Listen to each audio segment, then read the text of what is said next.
The honor choir week is just packed full. Lots of singing, music time. We probably have 4 or 5 rehearsals a day. Those rehearsals sometimes focus on analyzing the score structurally and in other ways, just so we understand more what we're doing. We do eurythmics, which is moving to music and trying to internalize beat and rhythm and be physically interactive with it. And then just lots of choir rehearsing. Sometimes we do sectionals to clean up stuff.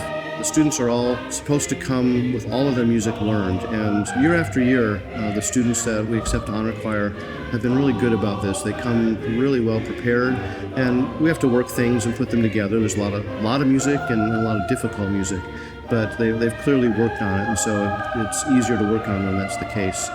And then in addition to all the music rehearsing that we do, the students have a Bible class in the morning, which focuses on some of the texts or themes that we're singing about for the concert. The students have a time where they do dancing, so they'll do folk dancing, contra dancing, Virginia Reel kind of stuff. There's non-music stuff too, but a lot of music stuff because we've got to put on a full hour-long concerts in 3.5 days.